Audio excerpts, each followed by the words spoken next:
ॐ सहना भवतु सहनौ भुनक्तु सह वीर्यं करवावहै तेजस्विनावधीतमस्तु मा विद्विषावहै। ॐ शान्ति शान्ति शान्तिः। ॐ पूर्णमदः पूर्णमिदं पूर्णात् पूर्णमुदच्यते पूर्णस्य पूर्णमादाय पूर्णमेवावशिष्यते। ॐ शान्ति शान्ति शान्तिः। श्रुतिस्मृतिपुराणानाम् आलयं करुणालयं नमामि भगवत्पादं शङ्करं लोकशङ्करं शङ्करं शङ्कराचार्यं केशवं बादरायणं सूत्रभाष्यकृतौ वन्दे भगवन्तौ पुनः पुनः। ईश्वरो गुरुरात्मेति मूर्तिभेदविभागिने व्योमवद्व्याप्तदेहाय दक्षिणामूर्तये नमः। ॐ पार्थाय प्रतिबोधितां भगवता नारायणेन स्वयं व्यासेन ग्रथितां पुराणमुनिना मध्ये महाभारतम् अद्वैतामृतवर्षिणीं भगवतीम् अष्टादशाध्यायिनीम् अम्ब त्वामनुसन्दधामि भगवद्गीते भवद्वेषिणीम्। यं ब्रह्मा वरुणेन्द्ररुद्रमरुतः स्तुन्वन्ति देव्यैस्तवैः वेदैः साङ्गपदक्रमोपनिषदैः गायन्ति यं सामगाः ध्यानावस्थिततद्गतेन मनसा पश्यन्ति यं योगिनः यस्यान्तन्न विदुःसुरगणाः देवाय तस्मै नमः।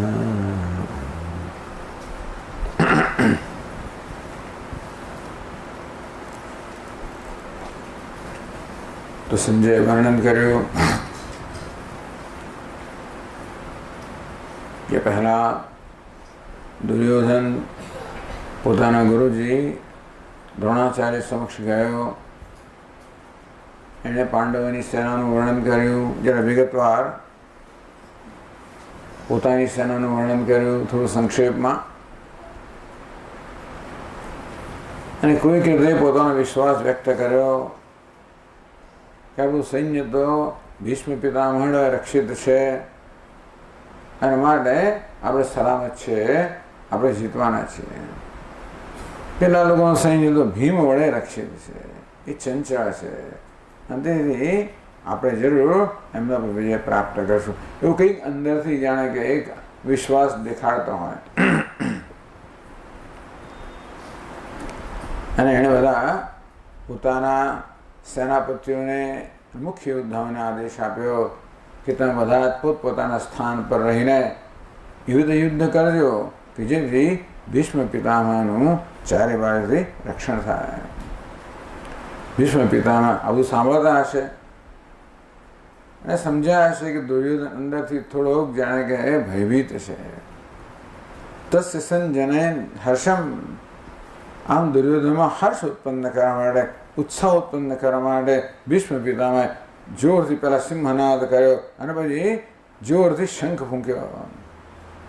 એને અનુસરીને દ્રોણાચાર્ય બીજા બધા સૈન્યપતિઓ પોતાના શંખ ફૂંક્યા અને બીજા બધા સૈનિકોએ પણ ભિન્ન ભિન્ન પ્રકારના આ યુદ્ધના વાજિંત્ર બધા વગાડ્યા એને કારણે સશબ્દ તુમુલો હોત, એક તુમુલ ધ્વનિ થયો. એને પ્રતિભાવ રૂપે પછી સંજય વર્ણન કરે છે કેવી રીતે આ દિવ્ય રથ છે અર્જુનનો, જેમાં ભગવાન શ્રી કૃષ્ણ સારથી છે. તો પહેલા ભગવાન શ્રી કૃષ્ણ મહાદેવ પોતાનો પાંચજન્ય શંખ, અહીંયા પાંડવોની સેનાનું વર્ણન કરતા દરેક શંખ, પાંડવોના શંખનું નામ પણ આપે છે અને કયા કયા બધા યોદ્ધાઓએ શંખ વગેરે એમને પણ નામ આપે છે. કોઈક રીતે સંજયનો આ પાંડવો પ્રત્યેનો પક્ષપાત જણાય છે ખરો. ભગવાન શ્રી કૃષ્ણે પાંચજન્ય શંખ ફૂંક્યો અને અર્જુને દેવદત્ત, ભીમે પૌંડ્ર, અનંત વિજય રાજા અનંત વિજય નામનો યુધિષ્ઠિર શંખ ફૂંક્યો, સુઘોષ મણિપુષ્પકૌ.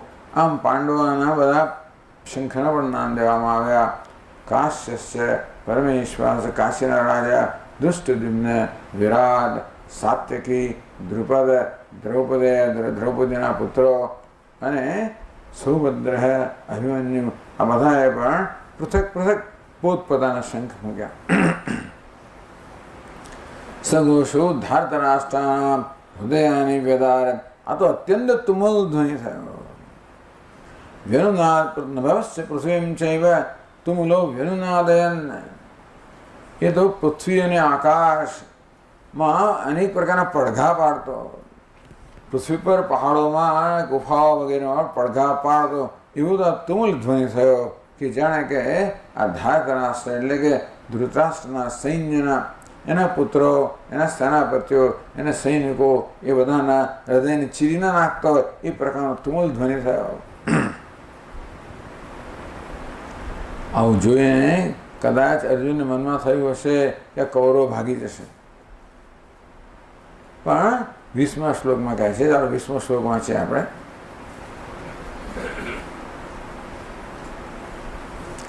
અથ વ્યવસ્થિતાન દૃષ્ટ્વા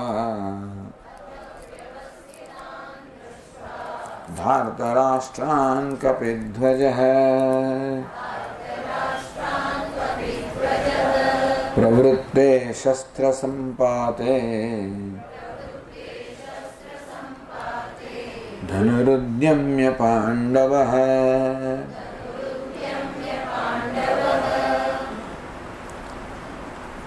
અથ ધાર્તરાષ્ટ્રાન વ્યવસ્થિતાન દૃષ્ટ્વા. આ ધૃતરાષ્ટ્રના એટલે કે કૌરવોના પક્ષના બધા યોદ્ધાઓ, સૈનિકો વ્યવસ્થિતાન દૃષ્ટવા આવી જાય, હૃદય જાણે કે ચીરી નાખે એવો ધ્વનિ થયો હોવા છતાં પણ એ લોકો પોતાના સ્થાન પર બરોબર દ્રઢ હતા, ભાગી નતા ગયા કોઈ. એટલે અર્જુનને શૂર ચડે છે.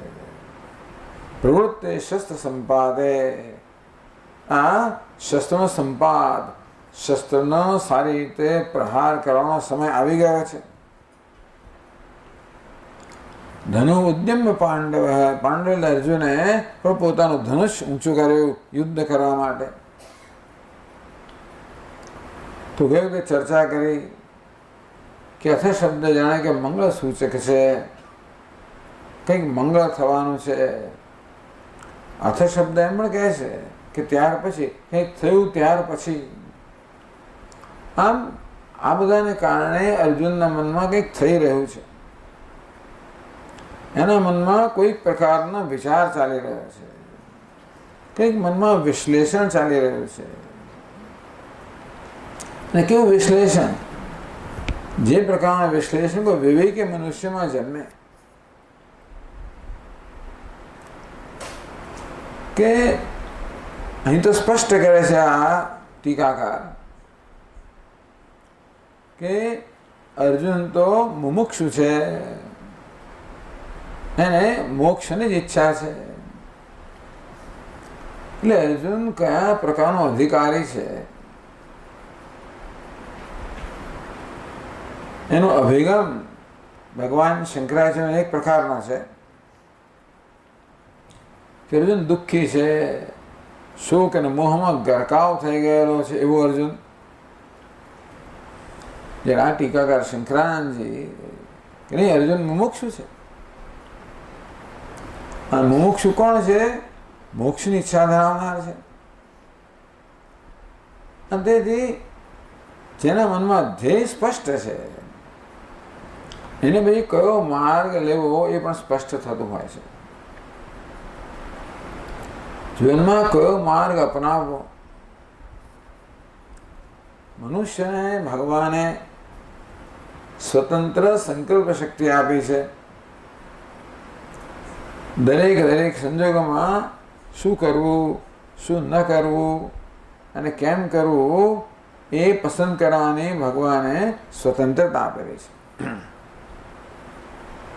એ શું કરવું, શું ન કરવું એનો આપણે યોગ્ય નિર્ણય ત્યારે લઈ શકીએ જ્યારે પોતાનું શું ધ્યેય છે એ સ્પષ્ટ હોય. આપણે આપણું વાહન ચલાવતા હોઈએ ત્યારે પણ ધ્યેય સ્પષ્ટ હોય, ગંતવ્ય સ્થાન સ્પષ્ટ હોય તો કયો માર્ગ લેવો અને કયો માર્ગ છોડવો એનો આપણે સ્પષ્ટ નિર્ણય લઈ શકીએ. તો અર્જુન મુમુક્ષુ છે.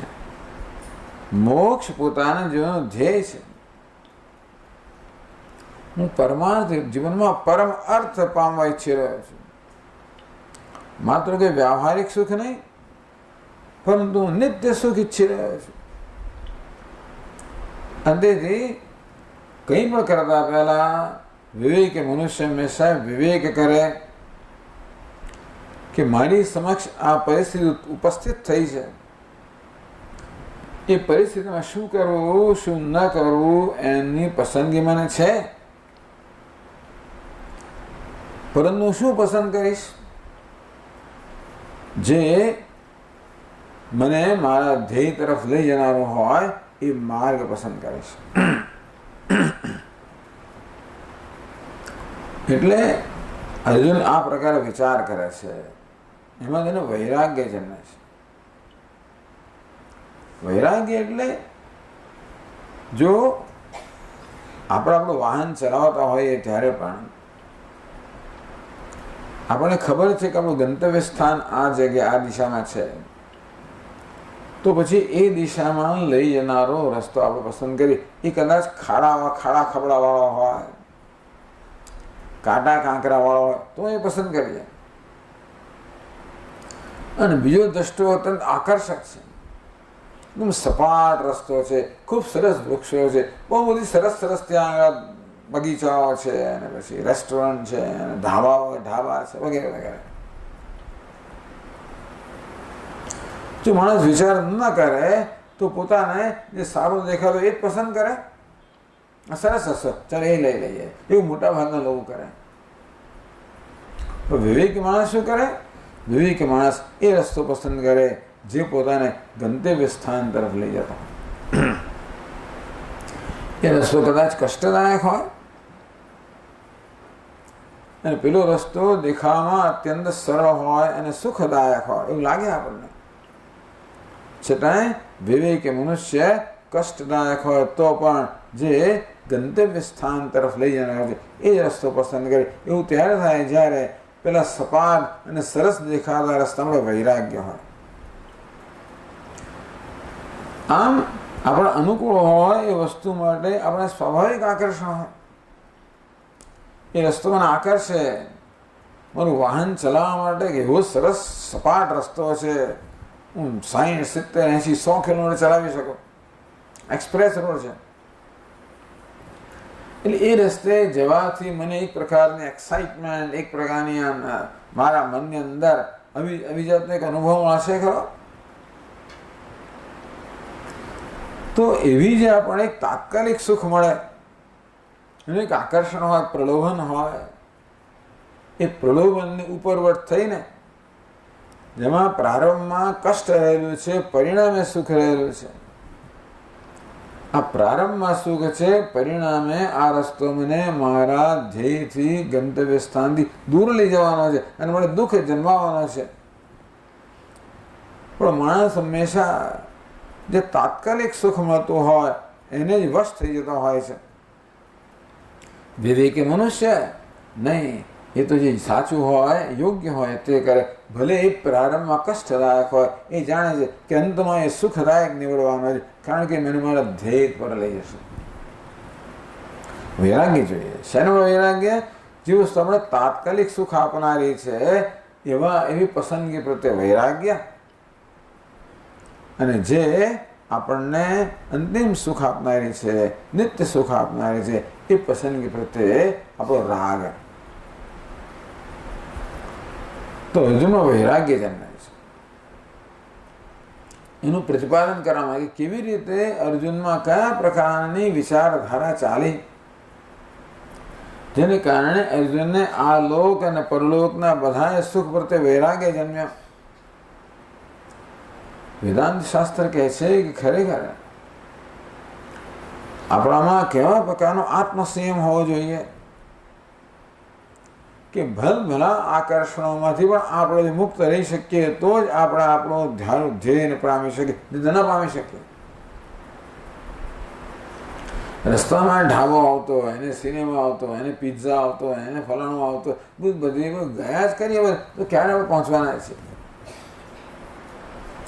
આપણે સમયસર પહોંચો તો આ બધા પ્રત્યે આપણે વૈરાગ્ય હોવો જ જોઈએ. દેખાય તો ખરું, આકર્ષે બધા આપણને.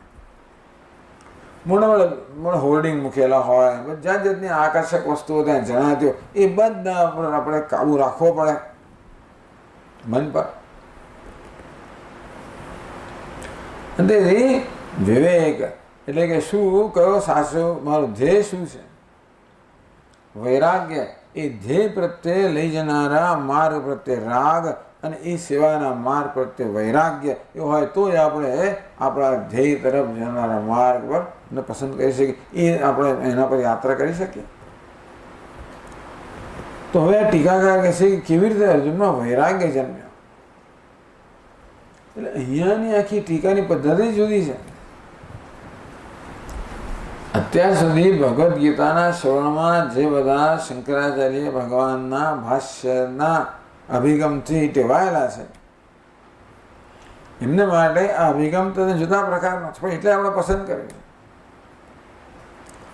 બધું તો આપણે જાણીએ છીએ, પણ આ બધી આને બીજી કઈ રીતે જોઈ શકાય? અર્જુનના મનમાં જે વિષાદ જન્મ્યો વગેરે જે છે એને બીજી કઈ રીતે આપણે સમજી શકીએ, એની એક પદ્ધતિ આપણને આપે છે.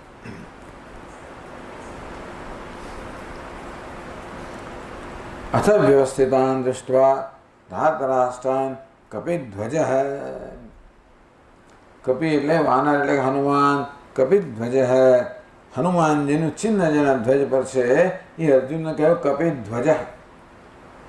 કપિ જેના ધ્વજમાં છે એ અર્જુનને કપિધ્વજ કહ્યો. હનુમાનજી બેઠેલા છે ત્યાં આગળ. એમણે અર્જુનને વચન આપ્યું, ચિંતા ના કરીશ, હું તારી સાથે છું. એટલે અર્જુનને ખરેખર ડર હોવાનું કોઈ કારણ નથી. ધનુ ઉદ્યમ્ય એણે પોતાનું ધનુષ ઊંચું કર્યું. એને જોયું કે આ બધા લોકો યુદ્ધ માટે તૈયાર છે, એટલે પોતે પણ તૈયાર થયું યુદ્ધ માટે. પ્રવૃત્તિ શસ્ત્ર સંપાદે, અસ્ત્ર શસ્ત્રનો પ્રયોગ કરવાનો બરોબર સમય જ્યારે આવી ગયો, એ વખતે આ બીજી બધી વાતો કરવા બેસી ગયો. શસ્ત્ર સંપાદે, શસ્ત્રનો પ્રયોગ કરવાનો સમય આવી ગયો, અને ત્યારે અર્જુન જાત જાતની વાતોમાં પડી ગયો છે. પછી આગળ શ્લોકમાં કહે છે, ઋષિકેશમ તદા વાક્યમ ઇરમાહ મહીપતે.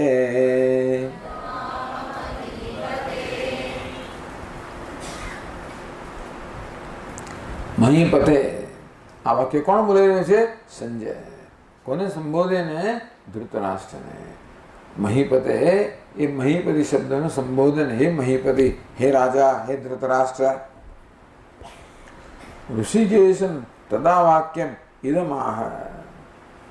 તે વખતે જ્યારે અર્જુને જોયું કે આ સામા પક્ષના સૈનિકો તો બરાબર પોતાના સ્થાન પર દ્રઢ છે, યુદ્ધ કરવા તત્પર છે, કોઈ ભાગી જતું નથી, યુદ્ધ કરવાનો, અસ્ત્ર શસ્ત્રનો પ્રયોગ કરવાનો સમય આવી ગયો છે. અને ત્યારે ઋષિકેશ એટલે ભગવાન કૃષ્ણને ઇદમાહ મહીપતે, હે ધૃતરાષ્ટ્ર, અર્જુને ભગવાન શ્રી કૃષ્ણને આ વાક્ય કહ્યું. શું વાક્ય કહ્યું? પછીના શ્લોકમાં કહે છે 14મા પાના પર. અર્જુન ઉવાચ સેનયોરુભયોર્મધ્યે રથમ સ્થાપય મેચ્યુત યાવદેતાન નિરીક્ષેહમ યોદ્ધુકામાન અવસ્થિતાન કૈર્મયા સહ યોદ્ધવ્યમ અસ્મિન રણસમુદ્યમે.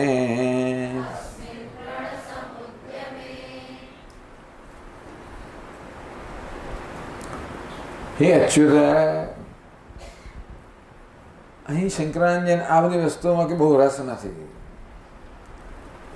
ત્યાં કહેવામાં અચ્યુત, અર્જુન છે પોતાના સારથી ભગવાન કૃષ્ણ. હે અચ્યુત, જે પોતાના સ્વરૂપથી ચ્યુત થયા નથી, ભ્રષ્ટ થયા નથી, અચ્યુત કહેવાય. અહીં ભગવાન મળે અચ્યુત નામનો પ્રયોગ થયો છે.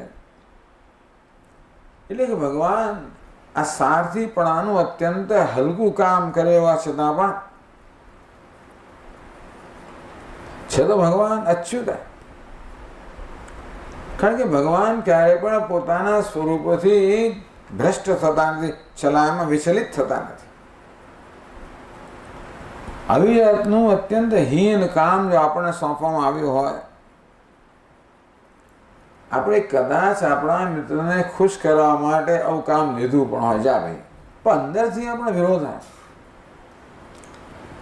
અણગમતી વસ્તુ કરવાની હોય ત્યારે આપણે કરીએ તો પણ અંદરથી વિરોધ હોય. એટલે આપણે સ્વરૂપથી ચ્યુત થઈ ગયા, આપણા આનંદ સ્વરૂપથી આપણે ભ્રષ્ટ થઈ ગયા હોઈએ, એવું જ્યારે હલકું કામ કરવાનું આવે, અણગમતું કરવાનું, હલકું એટલે અણગમતું કરવાનું આવે ત્યારે ભગવાન કૃષ્ણ અચ્યુત છે, પોતાના સ્વરૂપથી વિચલિત થયા નથી, અર્થાત પોતાના આનંદ સ્વરૂપમાં હજી પણ દૃઢ છે, સ્થિત છે, નિષ્ઠ છે. એટલે કે આ સંજોગોમાં આવા પ્રકારનું અત્યંત હીન કહેવાય એવું કર્મ કરવામાં આવે છતાં પણ એમના આનંદમાં કોઈ પ્રકારનો તફાવત પડે નથી. એટલે સારથીનું નોકરનું કામ કરવામાં કરતી વખતે પણ એ તો આનંદમાં જ છે. અને તો જ આપણે એ સંજોગોમાં યોગ્ય છે કહી શકીએ ને ના કહી શકીએ. મહાભારતમાં એક બીજા રથી ને સારથીની પણ વાત આવે છે. અર્જુનનો છેલ્લો સેનાપતિ તો કર્ણ અને સારથી તો શલ્ય. ખરેખર શલ્યને સેનાપતિ થવું હતું, પણ દુર્યોધન એને સેનાપતિ ન બનાવ્યો, કર્ણને બનાવ્યો. કર્ણ સુતપુત્ર છે, દાસીનો પુત્ર છે. આ તો ક્ષત્રિય રાજા છે, તું મને એનો સારથી બનાવે છે. એટલે દુર્યોધનની આજ્ઞા હતી, મારે શલ્યએ કર્ણના સારથી બનવું પડ્યું, પણ જરા એને ગમે નહીં, સતત વિરોધ. અંતેથી સારથી તો ખરેખર રથીને વશ હોવો જોઈએ, રથીને અનુકૂળ હોવો જોઈએ, રથીને પ્રોત્સાહિત કરતો હોવો જોઈએ. આ તો નિરુત્સાહ કરે, તને શું ખબર પડે? સારથી તું તો શું પુત્ર છે, તને શું સમજ પડે? અત્યારે કહ્યું કયા શસ્ત્રનો પ્રયોગ કરો, બીજા નર્વસ કરી નાખે.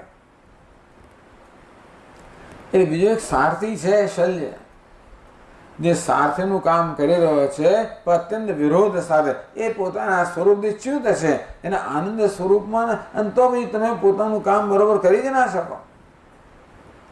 મનમાં વિરોધ હોય, મનમાં દુઃખ હોય, મનમાં દ્વેષ હોય, મનમાં વિષાદ હોય, તો આપણે જે પરિસ્થિતિ હોય, જે કર્તવ્ય હોય, એને ન્યાય ના આપી શકીએ. ભગવાન તો અચ્યુત છે, પોતાના આનંદ સ્વરૂપમાં નિષ્ઠ છે. એના માટે જે સંજોગોમાં જે કરવાનું હોય એને ન્યાય આપી શકે. આ સ્થિત પ્રજ્ઞાનું બહુ સુંદર વર્ણન થયું. ભગવદ્ ગીતામાં ભગવાન જે શીખવે છે ને એ પ્રકારે એમનું વર્તન છે. વોક ધ ટોક, જે બોલો એ પ્રકારે આચરો. તો અહીં ખબર પડી ગઈ હોત, અર્જુનનું સારથીપણું કરવામાં ખબર પડી ગઈ હોત કે ભગવાનને વિરોધ છે, અસંતોષ છે, કંઈક દ્વેષ છે, રોષ છે, અંદર અણગમો છે, જરા પણ નહીં. એટલે કે પોતાના મિત્ર અર્જુનના નોકર બનવા, નોકર તરીકે કર્મ કરવામાં એટલા આનંદ છે એમને. બસ બીજું શું જોઈએ? આપણી સમક્ષ જે કર્તવ્ય છે એનો આનંદ આપણે લઈ શકીએ. જીવનમાં આનંદ મળે, કશી બીજી જરૂર જ નથી. શું જોઈએ? કોઈ રસગુલ્લા મળે કે ના મળે, એ તો એ વસ્તુ કેમ આકર્ષે છે? મનમાં પેલું દુઃખ હોય છે ને, મનમાં આપણો વિશાલ હોય સામાન્ય રીતે, એટલા આપણે નાની નાની વસ્તુ આપણે આકર્ષી જાય છે. મનમાં આનંદ હોય તો પછી બીજી વસ્તુનું આકર્ષણ ના હોય. તમે તમારી મુનસબી પ્રમાણે એને ખાવો તો જે કરવો એ કરો, પણ પરવશતાથી નહીં, સ્વતંત્રતાથી કરો. વસ્તુનો ભોગવો ને તો પણ સ્વતંત્રતા, પરતંત્રતાથી નહીં. આપણે તો ભોગવીએ એટલે તૂટી જ પડ્યા છે ને, મળ્યું જ નથી ને.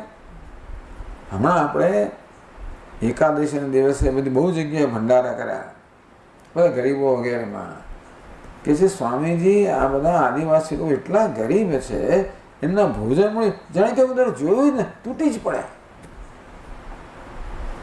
ચાલો એમની વાત તો બરાબર છે, પણ આપણે જાણે તૂટી જ પડીએ છીએ, વસ્તુને વશ થઈ જઈએ છીએ.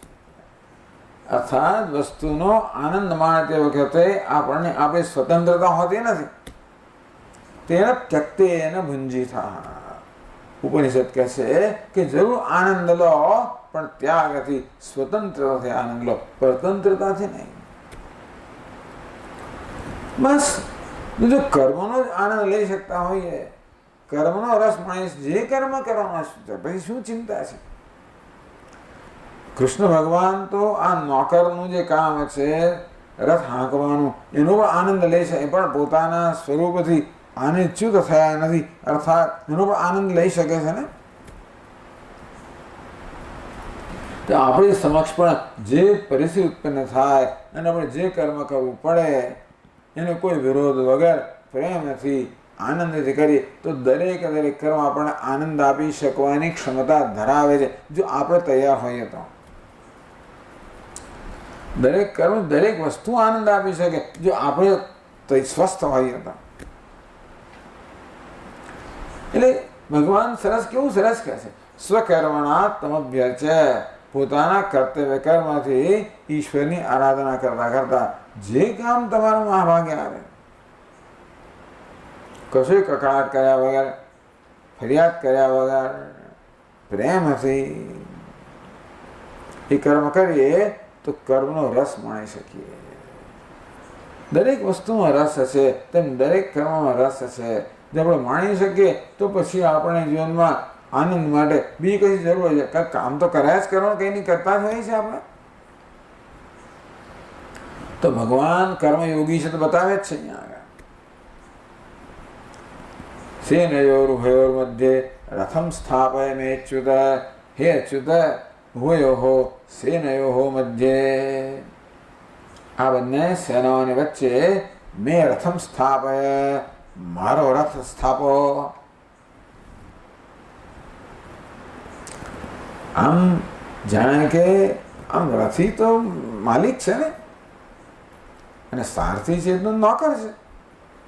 માલિક તો જાય રોઆબથી નોકરને કહે ને કે જે ભાઈ આમ કર, પેલી બાજુ લઈ જા, ટેક્સીમાં આપણે કહીએ ને. એનો ભગવાનને કોઈ વિરોધ નથી. તું મને કહેનારો કોણ છું? તું કહેશું નથી. તું નાનો, તું વળી મને કહેનારો કોણ નીકળો? એવું નથી. ટૂંકમાં અર્જુન રથી છે માટે એ રથી, એ માલિક છે, એ માલિકની બધી સ્વતંત્રતા ભગવાનને આપે છે. કે તું માલિક તરીકે વર્ત, હું પ્રેમથી નોકર તરીકે વર્તીશ. પછી અર્જુન સૂચના પણ આપે છે કે ભગવાન બે સૈન્ય વચ્ચે મારા રથને આપ સ્થાપિત કરો, રથને લઈ જવાનો ઉભો રાખો, ક્યાં જઈને ઉભો રાખો અને કેટલી વાર ઉભો રાખો એ સૂચના પણ અર્જુન આપે છે. તો કહે છે આગળ, યાવદેતાન નિરીક્ષેહમ યોદ્ધુકામાન અવસ્થિતાન કૈર્મયા સહ યોદ્ધવ્યમ અસ્મિન રણસમુદ્યમે યોચ્યમાનાન વેક્ષ્યેહમ ય એતેત્ર સમાગતાઃ ધાર્તરાષ્ટ્રસ્ય દુર્બુદ્ધેઃ યુદ્ધે પ્રિયચિકીર્ષવઃ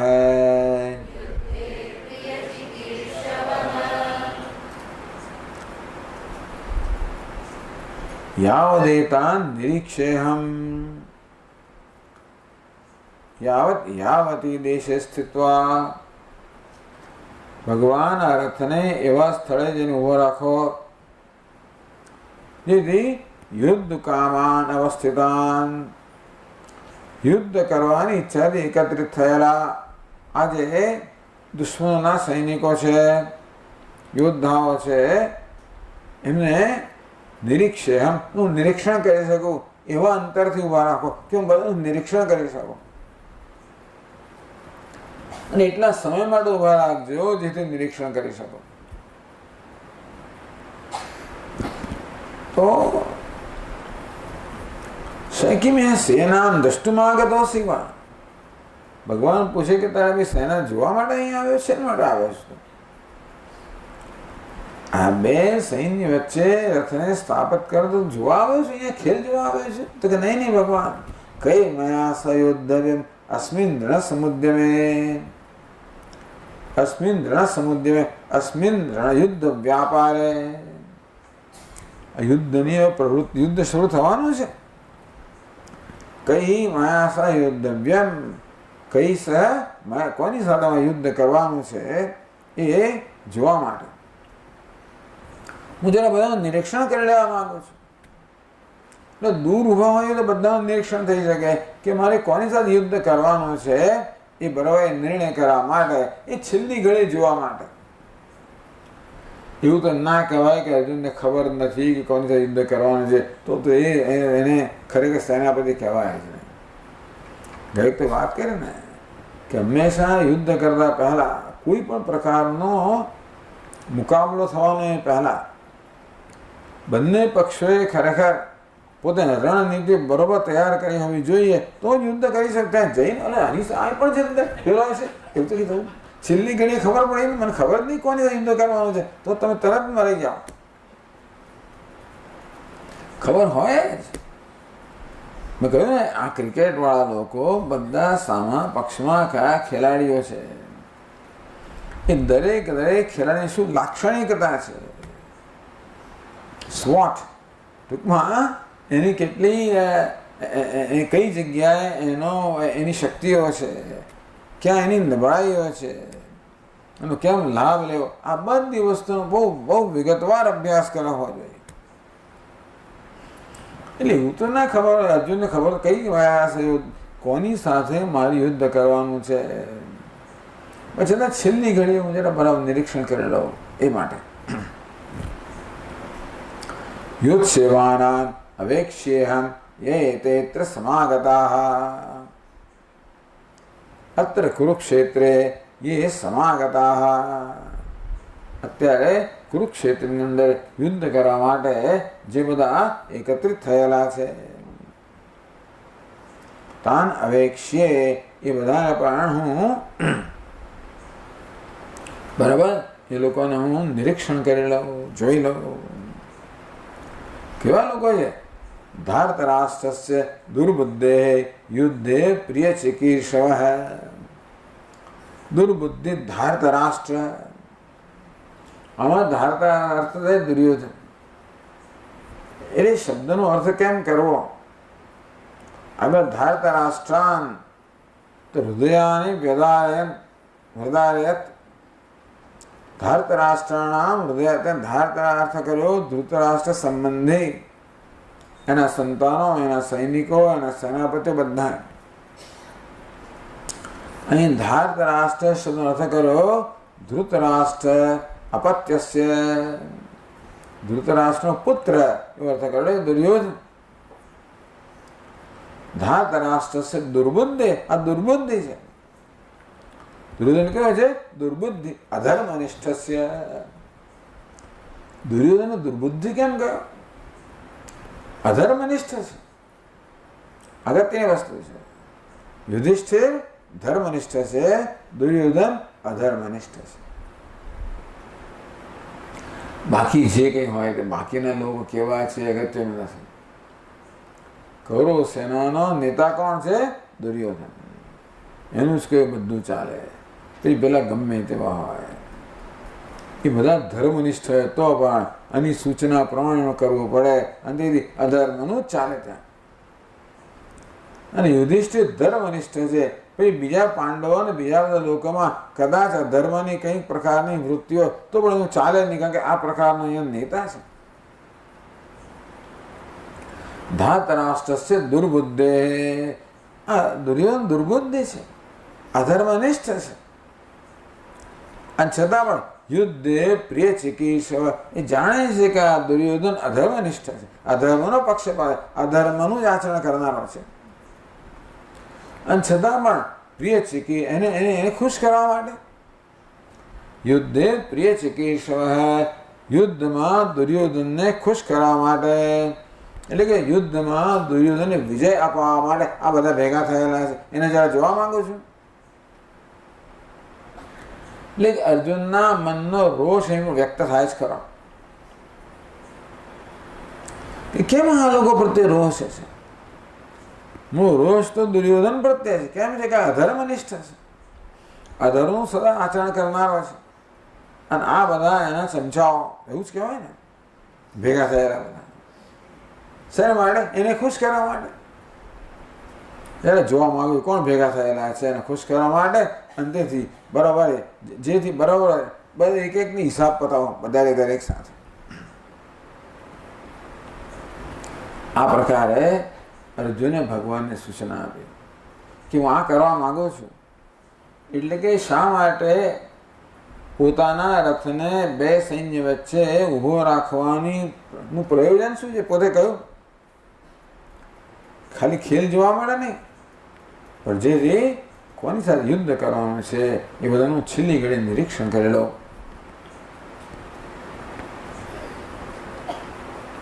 હવે આગળ વર્ણન કરે છે.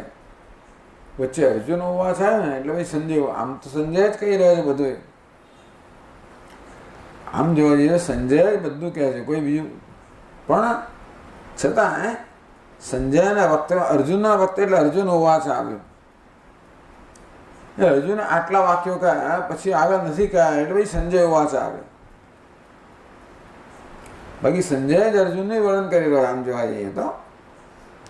છતાં પણ અર્જુન હોવા છે કહ્યું, કંઈ અર્જુનના વાક્યો છે જે સંજય કહી રહ્યો છે ધૃતરાષ્ટ્રને. હવે સંજય આગળ વર્ણન કરે છે, કહે છે સંજય ઉવાચ एव मुक्तो ऋषिकेशः गुडाकेशेन भारत सेनयोरुभयोर्मध्ये स्थापयित्वा रथोत्तमम्.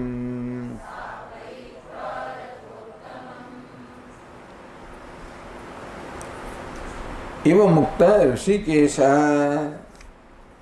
एवं उक्त, આ પ્રકારે જેને કહેવામાં આવ્યું છે ઋષિકેશ, ભગવાન ઋષિકેશ तो भगवान श्री कृष्ण अनेक नाम, एक नाम છે ઋષિકેશ. ઋષિકા નામ ઈશ है. ઋષિકા અને ઈશ બે શબ્દો મળીને ઋષિકેશ શબ્દ બને. તો ઋષિકા એનો અર્થ કરો ઇન્દ્રિયો. હર્ષ આપનારી છે ને અમારે ઇન્દ્રિયોને ઋષિક કહેવામાં આવે છે. આપણને વિશ્વનો અનુભવ કરાવીને હર્ષ આપનારી છે માટે ઇન્દ્રિયોને ઋષિક કહેવામાં આવે છે. તેષામ ઈશ હૈ. આ ઇન્દ્રિયોનો ઈશ્વર છે, અર્થાત જેમનો નિયંતા છે, જે ઇન્દ્રિયોના પ્રેરક છે, ઇન્દ્રિયોના નિયંતા છે. ઋષિ કૃષ્ણ એટલે ભગવાન અંતર્યામી છે. અંતસ્સન યમાયતે. સર્વની અંદર રહીને જે બધાને નિયંત્રિત કરે છે ને અંતર્યામી કહેવાય. તો ભગવાન એક નામ છે અંતર્યામી. સર્વની અંદર રહીને યમન કરનાર, નિયમન કરનાર, કંટ્રોલ કરનાર. આખું બૃહદારણ્યક ઉપનિષદમાં એક બહુ મોટું વર્ણન આવે. અંતર્યામી બ્રાહ્મણ કહે છે. ત્યાં વર્ણન કેવી રીતે જે પરમાત્મા પૃથ્વીની અંદર રહીને પૃથ્વીનું નિયંત્રણ કરે છે. આ પૃથ્વી પોતાના ધર્મનું સદા પાલન કરતી હોય છે, કારણ કે એક નિયંતા બેઠેલો છે અંદર. પૃથ્વી હોય, જળ હોય, અગ્નિ હોય, વાયુ હોય, આકાશ હોય, સૂર્ય, ચંદ્ર, તારાઓ, વિદ્યુત, મનુષ્ય, પશુઓ, બધા લોકો જગતની અંદર પોતાના સ્વભાવનું જ અનુસરણ કરતા હોય છે, કારણ કે અંદર એક નિયંતા બેઠેલો છે.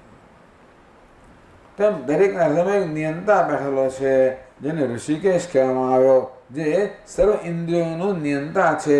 ઇન્દ્રિયો કહો, અંતઃકરણ કહો, વ્યક્તિત્વ કહો, એ સર્વ નિયંત્રણ કરનાર, એની પ્રેરણા કરનાર. તો જે નિયંત્રણ કરનાર હોય, પ્રેરણા કરનાર, જાણતો હોય ને ઇન્દ્રિયોનું નિયંત્રણ ક્યારે થાય? ઇન્દ્રિયોને બરોબર જાણતો હોય ત્યારે. મનનું નિયંત્રણ ક્યારે થાય? મનને બરાબર જાણતો હોય ત્યારે. અર્થાત ઇન્દ્રિયો, મન બધા વિશેનું જ્ઞાન ધરાવનાર આ ભગવાન કહે સર્વજ્ઞ છે, સર્વશક્તિમાન છે. બાકી નિયંત્રણ કોણ કહે છે? કે જેમાં શક્તિઓ એ જ નિયંત્રણ કરી શકે. બાકી ભલે પ્રાઇમ મિનિસ્ટર હોય તો એ શું થઈ ગયું? બિચારા આગળના પ્રાઇમ મિનિસ્ટર, પેલા મિનિસ્ટર બધા ખાઈ બધેલા, કોઈ એને તો રિપોર્ટ કરે નહીં. સોનિયા ગાંધી જેને પેલો લાલુ પ્રસાદ યાદવ હતા એની સાથે વાત પણ ના કરે, ત્યાં જ જેને વાતો કરે, આનું કહ્યું ના કરે. જો નિયંતા બરાબર શક્તિશાળી ન હોય તો લોકો બધા ફાવે એમ કરે. નિયંતા કોણ હોય? જેનામાં શક્તિ છે નિયંત્રણ કરવાની, જેનામાં જ્ઞાન છે, જેનું નિયંત્રણ કરવાનું જ્ઞાન હોવું જોઈએ અને નિયંત્રણ શક્તિ હોવી જોઈએ, સર્વજ્ઞ હોવું જોઈએ, સર્વશક્તિમાન હોય તો જ નિયંત્રણ કરી શકે. ભગવાન કહે છે સર્વજ્ઞ છે, સર્વશક્તિમાન છે, પણ એમને ઋષિકેશ કહેવામાં આવ્યા. આવા સર્વજ્ઞ, સર્વશક્તિમાન ભગવાન જે છે એ રથસારથી છે. સમજાય તો જો આ ભક્તોની શક્તિ તો જો. આવા સર્વજ્ઞ, સર્વશક્તિમાન જે ભગવાન છે એમનો ભક્તો નિયંત્રણ, દુનિયાનું નિયંત્રણ કરનાર ભગવાન નિયંત્રણ ભક્તો કરે છે ને. અર્જુન કે ભગવાન મારા રથને બે સૈન્ય વચ્ચે ઉભો રાખો. મારા ભલે જરા ઉભો રાખીશ. આમ જેવી રીતે પેલી છાશ માટે પેલી ગોપીઓ નચાવે તેવી રીતે ભક્તોને આવી શક્તિ છે. ભક્તો ભગવાનને વશમાં રાખે છે. સમગ્ર જગતને વશમાં રાખનાર ભગવાન ભક્તના વશમાં છે એવું અહીં દેખાઈ આવે છે. એટલે ભક્ત શું ના કરી શકે? ભગવાનને પણ વશમાં રાખી શકે, ભગવાન પાસે પોતાનું ધાર્યું કરાવી શકે.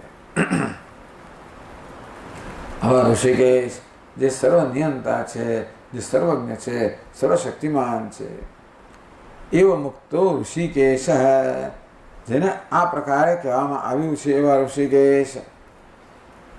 કોના વડે કહેવામાં આવ્યું? ગુડાકેશેન ભારત. આ ભારત સંબોધન છે પાછું ધૃતરાષ્ટ્ર. હે ધૃતરાષ્ટ્ર, एवं गुणाकेशेन उक्तः ऋषिकेशः।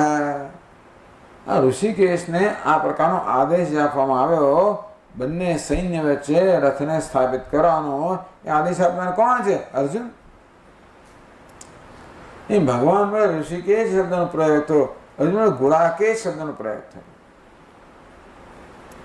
આમ તો ગુણાકેશ શબ્દના ભિન્ન ભિન્ન અર્થ કહેવામાં આવ્યા। પ્રચલિત અર્થ છે ગુડાકાય ઈશ। આ જે ગુડાકાનો ઈશ, ગુડા એટલે નિદ્રા, જે નિદ્રાનો ઈશ છે। અર્જુન કેવો છે? નિદ્રાનો ઈશ છે, એટલે સતત સાવધાન છે। નિદ્રાને વશ થનાર ને ઝુકા ખાનાર નથી, સતત સાવધાન।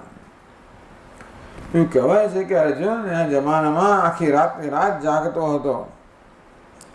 શેના માટે? આ ધનુષ્ય બાણ જે છે એનો અભ્યાસ કરવા માટે। અંધારામાં પણ કેવી રીતે પોતાનું લક્ષ્યને કેમ વિંધી શકાય? માત્ર શબ્દથી, શબ્દવેધી બાણ, શબ્દથી જ લક્ષ્યને વિંધી શકે। અંધારામાં કંઈ પણ ન દેખાતું હોય, આ પ્રકારની બધી અભ્યાસ કરતો હતો અર્જુન। આટલો પરિશ્રમ કરવાના કારણે આટલી સિદ્ધિને પ્રાપ્ત કરી છે ને ગુણાકેશ। ઋષિકેશ ગુણાકેશ। અહીંયા આગળ આ ટીકાકાર ગુણાકેશ બીજો અર્થ પણ પ્રચલિત છે। ગુડાકાનો અર્થ કર્યો અને ગુડા અને કેશ એવો અર્થ કર્યો। ગુડા શું છે? અંગુષ્ઠ તર્જની યોગો ગુડા નામની તુ મુદ્રિકા। જાણીએ કે ઘણી બધી મુદ્રાઓ છે।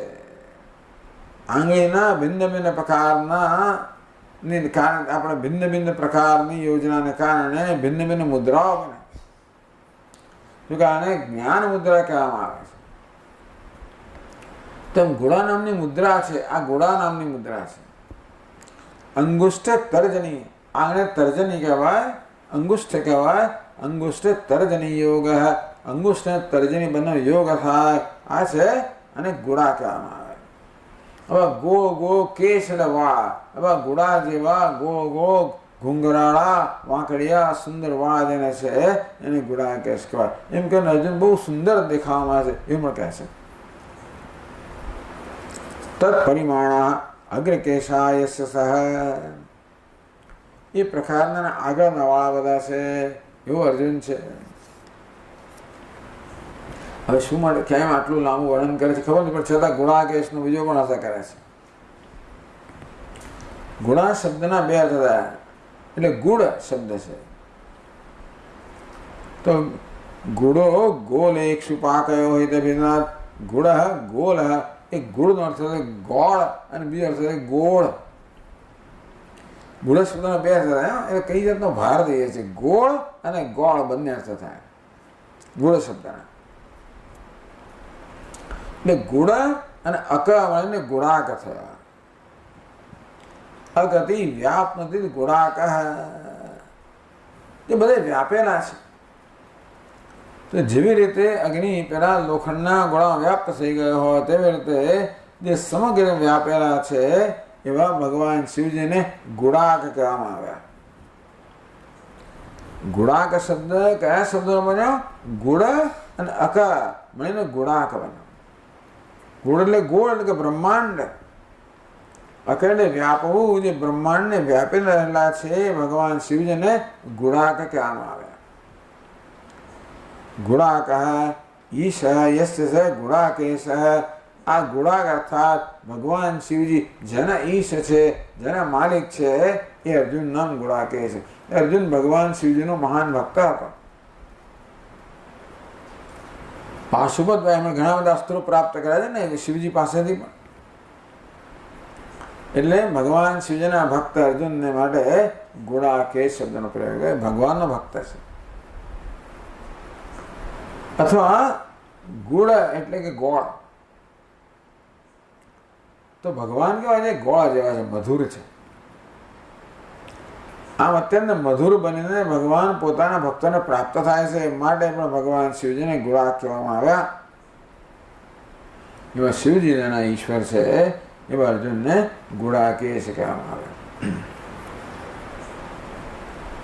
એ મુક્તો ઋષિકેશ ગુણાકેશેન ભારત સેનયોરુભયોર્मध्ये સ્થાપયિत्वा રથોત્તમમ.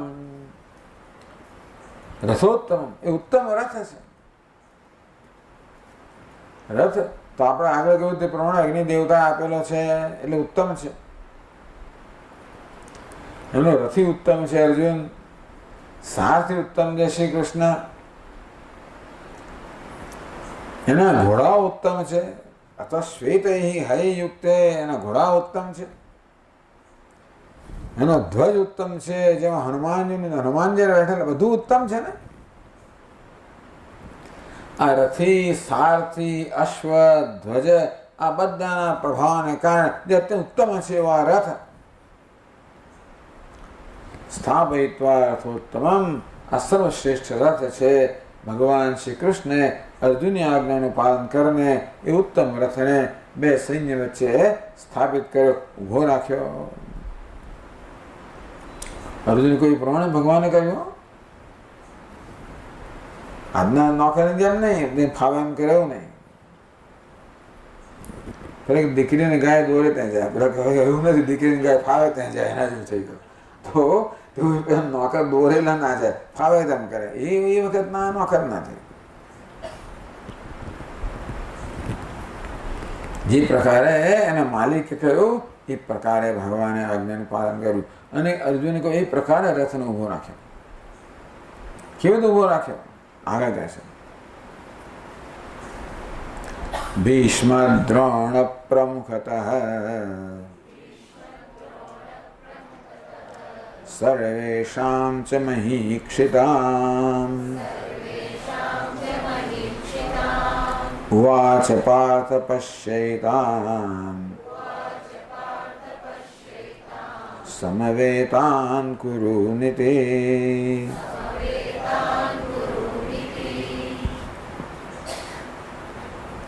સ્થાપયિત્વા રથોત્તમમ ઉત્તમ રથને સ્થાપિત કરો. ક્યાં આગળ? ભીષ્મ દ્રોણ પ્રમુખતઃ. ભીષ્મ દ્રોણની સન્મુખ. સર્વેષાં ચ મહીક્ષિતાં. તો ભીષ્મ અને દ્રોણ જેમાં એટલે ભીષ્મ દ્રોણ પ્રમુખાનામ એવો અર્થ કર્યો અહીંયા. ષષ્ઠી બહુવચનાંત તસિહ. આ તસ પ્રત્યય છે એ ષષ્ઠી બહુવચનાંતના અર્થમાં છે. ભીષ્મ દ્રોણ પ્રમુખાનામ. ભીષ્મ દ્રોણ એમાં પ્રમુખ છે. મહીક્ષિતામ. મહીક્ષિત. મહી એટલે પૃથ્વી, એનું ઈશન કરનાર, એનું નિયંત્રણ કરનાર, એને શાસન કરનારને મહીક્ષિત કહેવામાં આવે. એટલે રાજાઓ. મહીક્ષિતામ એ શું છે? છઠ્ઠીનું બહુવચન છે. કયા શબ્દનું? મહીક્ષિત શબ્દનું. મહીક્ષિત શું થાય? મહી પૃથ્વીનું જે શાસન કરનાર એ બધા રાજાઓ છે. બધા રાજાઓ ત્યાં છે. એમાં પ્રધાન કોણ છે? ભીષ્મ અને દ્રોણ. ખરેખર ભીષ્મ દ્રોણ એકે રાજા નથી આમ જોવા જઈએ તો. ભીષ્મ દ્રોણ પ્રમુખાનામ મહીક્ષિતામ. ભીષ્મ અને દ્રોણ જેમાં પ્રમુખ છે, અગ્રગણ્ય છે, એવા રાજાઓની સમક્ષ ભગવાને રથ ઉભો કર્યો. આ ભીષ્મ દ્રોણ મહત્વના છે. બીજા બધા રાજાઓ પણ ખરા. આમ ભીષ્મ દ્રોણ રાજા નથી તો ભગવાન એને સંજય કેમ એમ રાજાઓ, બધા રાજાઓ જેમાં ભીષ્મ અને દ્રોણ જે પ્રમુખ છે, અગ્રગણ્ય છે, એવા રાજાઓની સમક્ષ આ રથ ઉભો કરવામાં આવ્યો. અને અહીંયા સંસ્કૃત છત્રી ન્યાય કહે છે. છત્રી ન્યાય એટલે છત્રી એટલે સંસ્કૃત આપણે છત્રી અહીંયા છત્ર એટલે છત્રી. આપણે છત્રી કહે ને ગુજરાતમાં એને સંસ્કૃત છત્ર કહેવાય. છત્રી એટલે કોણ કહેવાય છે? છત્રમ અસ્ય અસ્તિ. છત્ર ધરાવનારને છત્રી કહેવાય. એક છત્રી ન્યાય છે. ઘણા બધા લોકો એક ટોળામાં લોકો જતા હોય, ઘણા બધા લોકો પાસે છત્રી હોય, કેટલાક પાસે ના પણ હોય, છતાં આપણે કે છત્રીણ ગચ્છન્તિ. આ બધા છત્ર ધરાવનારો જઈ રહ્યા છે. એ ટોળામાં એ સમૂહ બધા છત્રી ધરાવનારા નથી, છતાં ઘણા બધા હોવાના કારણે જાણે કે બધા જ છત્રીવાળા ના હોય એ પ્રકારે વર્ણન કરવામાં છત્રી ન્યાય કહેવામાં આવે. તેવી રીતે અહીંયા બધા રાજાઓ નથી. કૌરવ સૈન્યમાં જે અર્જુનની સમક્ષ છે એ બધા રાજા નથી, પણ ઘણા બધા રાજાઓ છે. એને કારણે બધા જ રાજાઓ એ પ્રકારે વર્ણન કરવામાં આવ્યું. ભીષ્મ અને દ્રોણ જેમ દ્રોણે રાજા નથી અને ભીષ્મ પાલક છે, રાજા તો નથી, છતાં પણ ભીષ્મ અને દ્રોણ જેમાં પ્રમુખ છે, અગ્રગણ્ય છે, એવા બધા રાજાઓની સમક્ષ સ્થાપયિત્વા રથોત્તમ ભગવાન શ્રી કૃષ્ણે આ બધા રાજાઓની સમક્ષ ઉત્તમ રથને સ્થાપિત કર્યો. અર્જુન બધાને જોઈ શકે એટલામાં એ રીતે ભગવાન ઈચ્છતા છે અંદરથી. ટીખડી તો ખરા, તો તોફાની ખરા, એટલે બરાબર એક તોફાની વાક્ય પણ બોલે જોડે. વાચ આ પ્રકારે આ બધા પ્રમુખ રાજાઓ સમક્ષ આ રથને સ્થાપિત કરીને વાચ ભગવાનના વાક્ય કહ્યું. પાર્થ પશ્યેતાન સમવેતાન કુરુનિતિ. એ ભગવાન ઉજાર નથી કે શિવ ભગવાન નથી કરતા, આટલું વાક્ય આખા અધ્યાયમાં ભગવાન બોલ્યા છે. આ પહેલા અધ્યાયમાં ભગવાન આટલું બોલ્યા છે. પાર્થ પશ્યેતાન સમવેતાન કુરુન ઇતિ ઉવાચ. હે પાર્થ, હે પૃથાપુત્ર, એતાન સમવેતાન કુરુન પશ્યેતિ. સમવેતાન સમવાયમ પ્રાપ્તાન. ટૂંકમાં અહીં બધા એકત્રિત થયેલા જે કુરુઓ છે ને, ભગવાન શું કહે છે? હે અર્જુન, અહીં બધા એકત્રિત થયેલા કુરુઓને જો. ભગવાન એમ કહ્યું હોત અહીં એકત્રિત થયેલા શત્રુઓને જો, એ પણ કહી શક્યા હોત ને. તો અર્જુનને શત્રુઓ દેખાયા હોત. ભગવાન શું કહ્યું? અહીં એકત્રિત થયેલા કુરુઓને જો. બધા કુરુઓ છે પણ નહીં. તે દુર્યોધનના પક્ષમાં બધા કુરુઓ નથી, પણ છત્રીને આ જેવા કુરુઓને જો. કુરુ એટલે કોણ? કૌરવોના, કુરુના વંશજો. અર્જુનમાં કોણ છે? કૌરવ જ છે. ભલે પાંડવ કહેવાય, કૌરવ એટલે બધા કુરુના જ વંશજો છે. એટલે આ પ્રકારે અર્જુનના મનમાં ભગવાને જાણે કે એક વિચાર સ્થાપિત કર્યો કે આ બધા કૌરવો છે. હે અર્જુન, તારી સમક્ષ એકત્રિત થયેલા, ઉપસ્થિત થયેલા આ કૌરવોને તું જો. અર્જુનને કૌરવો દેખાયા. ખરેખર કોણ છે? દુશ્મનો છે. રણ મેદાનમાં કોઈ પાંડવો નથી, કૌરવો નથી. ખરું, રણ મેદાનમાં તો શત્રુઓ છે અને આપણે છે ને દુશ્મનો છે. જીવ હોય જ ખરો. પછી તો અંદર પિતા પુત્ર સામસામે આવી જાય એવું બન્યું. મહાભારતમાં બને એ બધું. મિત્રો સામસામે આવી ગયા. આજકાલના પોલિટિક્સમાં થાય છે ને, દીકરો પેલા પક્ષમાં પાર્ટી બદલીને જાય અને પિતામાં હોય, પછી યુદ્ધ તો ચાલે એ લોકોનું. ઇલેક્શન થતું હોય ચૂંટણીમાં, એવું બને કે બે અત્યંત મિત્રો હોય કે સગા સંબંધીઓ પણ એકબીજાને સામસામે આવી જાય, બને. હવે સામસામે આ તો મારો ભાઈબંધ છે, હું એને જીતવા દઈશ, એવું કંઈ ચાલતું હશે? એવું ના ચાલે. એની વિરુદ્ધ પ્રચાર થાય જ, કરવો જ જોઈએ. તેમ ખરેખર તો અર્જુનની સમક્ષ ઉપસ્થિત થયેલા કોણ? જે દુશ્મનો છે. અધર્મને કહ્યું ને, યુદ્ધે પ્રિય ચિકીર્ષવ દુર્બુદ્ધે. આ દુર્બુદ્ધિ દુર્યોધનને ખુશ કરવા માટે એકત્રિત થયેલા બધા છે, દુશ્મનો છે. ભગવાને કેવું દેવેન્દ્રને એક મમરો મૂક્યો. કુરુન પશ્ય. હે અર્જુન, બધા કુરુઓને જો. અર્જુનને કુરુઓ દેખાયા, સ્વજનો દેખાયા. દુશ્મનો બદલે સ્વજનો દેખાય. એટલે એના મનમાં આ બધી પ્રક્રિયાઓ શરૂ થઈ. બાકી તો કેટલી વાર અર્જુન યુદ્ધ લડ્યા છે. આવું કે એને થયું નથી પહેલા. આ જ વખતે થયું.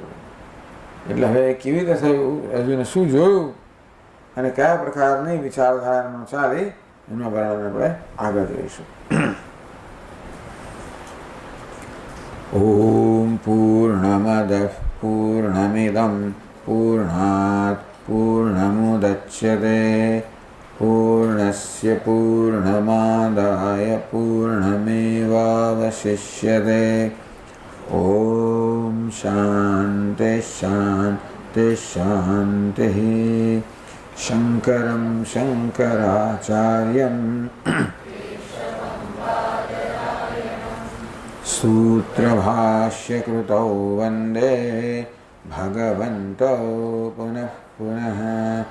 ईश्वरो गुरुरात्मेति मूर्तिभेदविभागिने व्योमवद्व्याप्तदेहाय दक्षिणामूर्तये नमः. ॐ शान्ति शान्ति शान्तिः. हरिः ॐ. श्रीगुरुभ्यो नमः. हरिः ॐ.